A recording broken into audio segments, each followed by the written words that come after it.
akin eh. Kung ano daw, okay daw ba si Pabi sa kasi ano. Sabi ko, malay ko kung mayroon. Labas ako. Oh, hello iCloud. Ano ba pag-uusapan ngayon? Gusto ko yung saktan siya ko. Sakit yan mo? Wala ka lang, minsan sakali namin to eh. May sariling mundo. Sino? Ikaw. May sariling mundo. Sobrang busy niya minsan sa live booking yun. Akala mo may sariling mundo. Ano lang yan? Hindi mo makikita si Pabi ko saan. Oo nga. Ayan na kasi ang mag-isa. Nagpasama yan. Antayin mo ako dyan, Mike. Aantayin kita. Hindi ako aalis. Alam kong ikaw kasunod eh. Kailangan naman nagpapasama lagi ito si Pabi. Hello. Hello, princess. O, ano kasi pag-uusapan? So, Benjo, ikaw lang sa akin? Hanggang... Pag may nag-drop ng gift ganito. So, extend ako ng 15 minutes So, na. basically, magsasabi ka lang ng revelasyon patungkol sa mga kaganapan dito, mga splook. Pero habang wala yun, pag basta may nag-drop, magsusulat ka sa mukha. Nakapagsulat ka? Oo, tinanggal ko na. Sensitive mukha ako. Oo nga eh. Oh, guys, drop na lang kayo. Mag-i-explore ako. Uy! Gusto ko. Ano ko lang sa mukha, guys eh. At may hapdi ang aking mukha. I-save nyo na lang ako sa pamamagitan ng pag-drop. Thank you, Neo Mike. So, sige, ganito. Anong klaseng splook ba gusto nyong marinig? Anong gusto nyong marinig? Dali, i-comment nyo. Anya! Matatawagan ba si Shelly? Hanggang ano ako? Gamit ako. Benjo, hanggang ano, 15 minutes ko rin to. 15 minutes ko na. Wait, sige. Okay, hello Ashley. Anong gusto nyong splook? Ang ilalabas natin. Ang nagsabi Splook with konsensya. Ayan. Tangi, ang nagsabi naman... The best daw yung season 6. Well, lahat naman ng season the best. Oo, hindi. Kaya lang, nung season 6 kasi, may mga issue talaga na hindi rin na ilalabas. Kumbaga... sa kanila, hindi sa atin. Ay, hindi ako nag-compare. Ayan. Kumbaga kasi, lahat ng season, the best. May kanya-kanyang storya. Yun nga lang, ngayong season 7 kasi, halos lahat ng issue is na episode. Hindi kumpara nung season 6 na may mga kaplastikan din na nangyayari pero hindi lumalabas. Yun.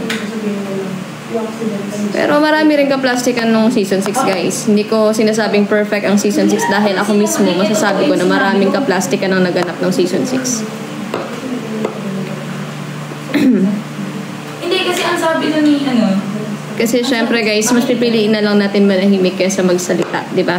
Kumbaga, kahit alam mo yung kaplastikan na nangyayari, mas better, less talk, less mistake. Mahirap kasi magsalita kapag ganyan, di ba? Pagka nagsabi ka ng halimbawa may nasabi ka or what, di ba, magiging masama ka kasi inisplok mo.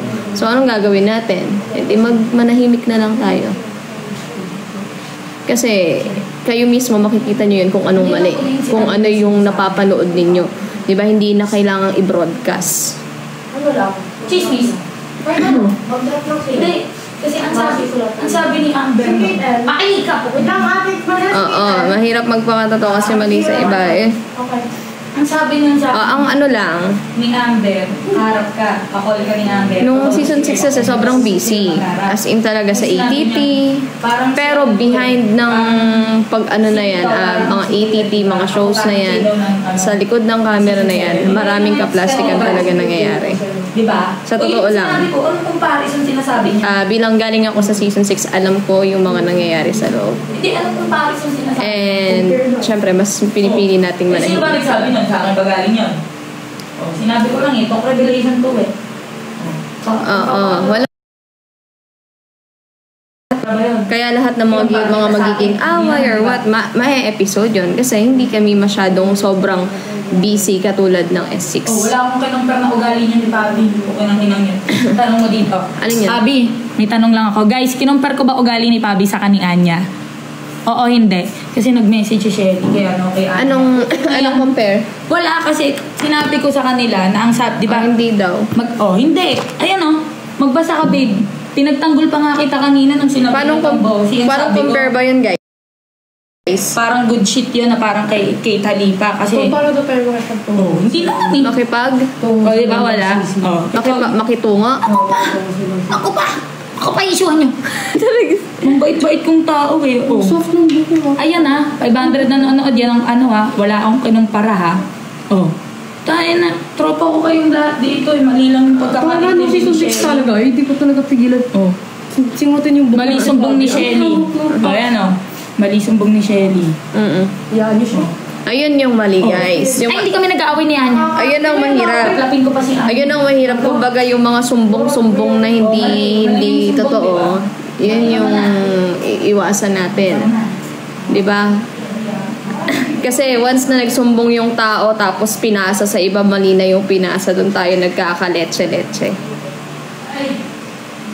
Ako guys, tinotropa ko naman lahat, kinakaibigan ko lahat. Minsan lang ako magsalita pagka sobrang napaplastikan talaga ako. As in, pero andun pa rin yung konsensya ko.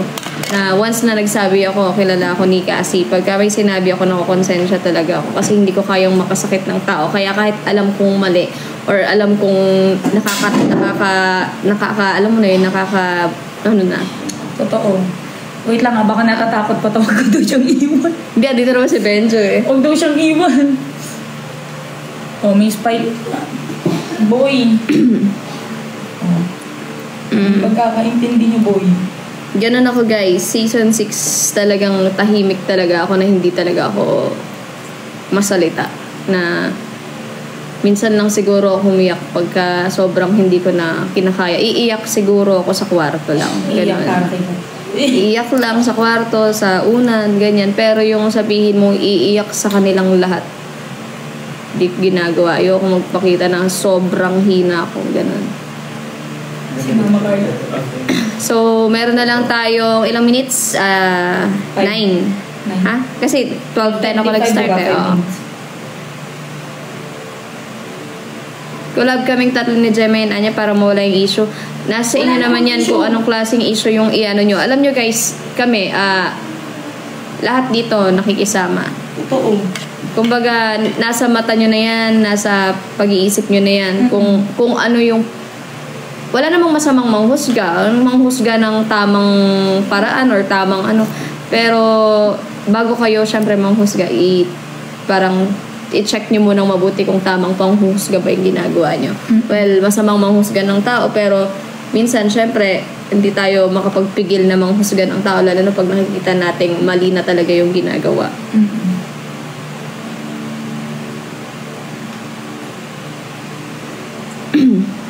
Mamaya makikipag-collab tayo guys mamaya lahat. Kasi kahapon ako ng mga sa talk phone kasi na talking content and late na rin talaga ako nakarating kahapon. Gawa ng nagpunta kami ni Cassie sa research siya. Ayan, yung nila Sir JB. Yung sa nails. Ginugulo lang kayo para mag-away. Wala naman akong pakialam guys kahit kahit na sa totoo lang pag may away dyan wala nga akong pakialam eh. Baga ako yung literal na walang pakialam sa mundo kahit may nag-aaway dyan wala akong pakialam, wala akong karapatang manghimasok, wala akong karapatang mangialam. Oo, iba lang yung pinapasukan namin ni Pam. May boses dito talaga ang Gemay na to. Hindi sa akin guys, mangingialam lang ako once na ako na yung inaano. Okay. Pero alam nyo, sabi ko nga sa inyo, kahit ako na yung baga natatapakan or what, mas pinipili kong manahimik. Siguro magsasalita lang ako kay Cassie, maglalabas lang ako ng sakit na loob kay Cassie. Lahat ng hinanakit ko, ilalabas ko sa jowa ko lang. Pero lahat ng mga, kung ano man sa amin ni Cassie, away namin or tampuhan namin, sa aming dalawa lang yun. Yun ang hindi talaga ilalabas. Kumbaga, kung meron man akong mga hinanakit, kung saan man, dito man, or kahit saan man yan, kay Cassie ko lang yun lahat sinasabi. Siya lang yung pinagkakatiwalaan ko sa buong buhay ko. Siyempre, siya yung partner ko eh.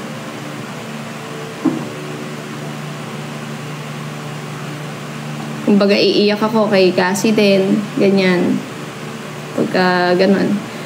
Drop na kayo. Nalilimutan nyo na mag-drop, guys. Isipin yun. May drop tayo dito para naman sulit yung pagsasalita natin. Kahit pa paano, mag-drop naman kayo. Thank you. Di pagiging plastic din pala ginagawa mo. Gusto mo ba hindi ako maging plastic? Gusto mo ba malaman yung katotohanan? Baka pagka nalaman, pag nagsalita ako dito, mabulantag kayo dyan. True. Kaya hanggat maaari, pinipigilan ko. Sinasabi ko sa inyo, maraming plastic pero hindi ako nagsasalita. Marami ako napapansin pero hindi ako nagsasalita. Kasi bakit? Mas pinipili ko manahimik para walang gulo. Pag nagsalita ako, baka di nyo kayanin. Lalo na yung mga may sinusuportahan dyan na akala nyo. Di ba? Same. Uy, magsulat ka na sa mukha, madaya ka talaga. Hindi, wag ano na lang. Bawi ako sa ibang paraan, guys. Kalmahan mo. Huwag lang sulat sa mukha, madaya ka. Huwag ka Time to speak pa, hindi pa panahon mag-speak ngayon, guys. Kasi hanggat maaari, nagpipigil tayo siguro sa last mga patapos na season. Antayin nyo ako. Kasi kailangan pa nating makisama eh. Parang alam mo yun. Tawag dito, may konsensya pa rin ako. Kumbaga, maintindihin pa rin talaga. Si Gemma, tingin mo plastic ba? Hindi eh. Totoong tao to si Gemma eh. Kumbaga, alam niya yung negative sa kanya. Pagka sinasabihan yan, alam ba sinabi, aminado siya, bahupaan niya, ganun. Tapos, hindi na ba? Ay, hindi na ba? Ay, oo, nagbi-mail ko na siya eh. Tapos aminado siya, maingay siya. O, di ba? Oo, aminado siya sa mga dinaramdam niya. And siya mismo yung nagsasabi nun, guys. So, pagka sinabi ng tao, ay, ganito, ganyan ako, di sabihin natin, pero kung kailangan i-secret, secret natin. Pero yung sabi ni Gemma, ganyan, yun lang yung naipuntag natin. Oo, kilalanan mo ng mabuti bago mag-explore, syempre. Kaya ako, hindi talaga ako nag-i-explore hanggat, alam mo yun, yung pasimula pa lang. Kahit nga matagal na eh. So, madaming plastic sa S7.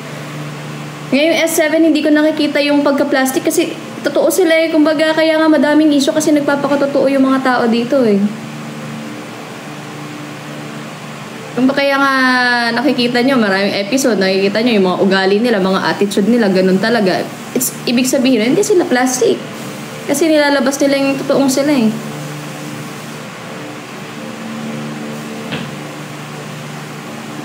Kaya hanggat maaaring manahimik tayo. Ayaw natin ng gulo. Kasi once na nagsalita tayo, gulo talaga yun. Kahit sabihin mong magpigil tayo, talagang gulo yun.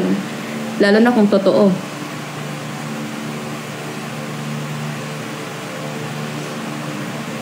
Kasi ayaw kong ibaba yung level ko sa mga taong mga palaaway na walang magawa sa buhay.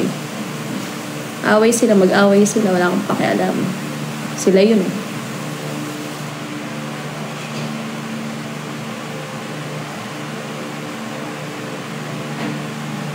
Kasi mahirap yung mahirap magpaka-plastic sa panahon ngayon. Hindi pagiging plastic ang pagiging tahimik. Yung sinasabi na, so plastic ako kasi hindi ako nagsasalita, hindi ganun yun. Hindi ako nagsasalita kasi ayoko ng gulo. Pero, Diyos ko po, pag di kita gusto, di kita gusto.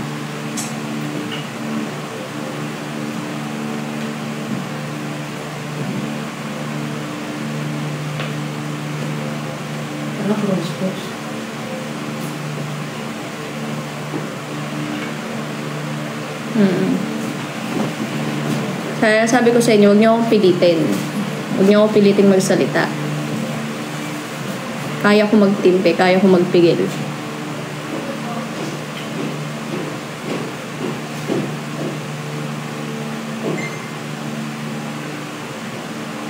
Ulitin ko, pinipigilan ko, guys.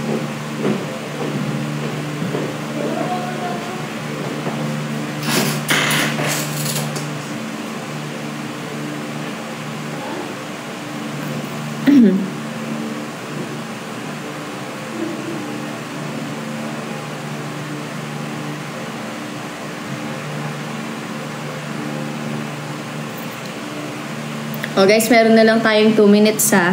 Magla-live na rin ako sa Nikno.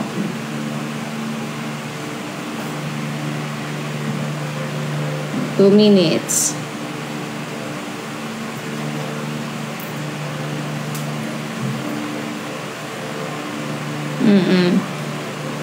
Wala akong tinutukoy na kung ano man. Ang inaano ko dito, lahat ng mga, siguro kung sinong matamaan, siya yun. Diba? Hindi ka natamaan, hayaan mo. At least alam mo sa sarili mo, hindi ikaw yun.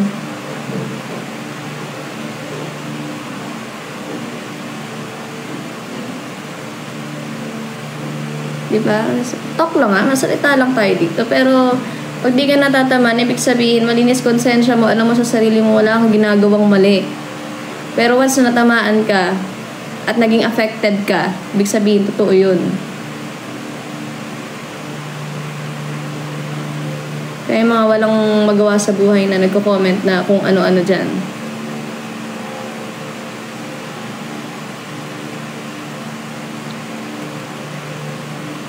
Okay, last 1 minute si Benjo na po, guys.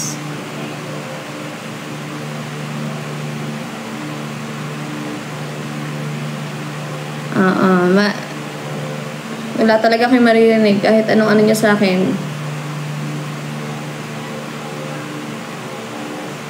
O, ba't ka affected? Ba't affected kaya itong nagko-comment dito? Siguro, natatamaan ka, no?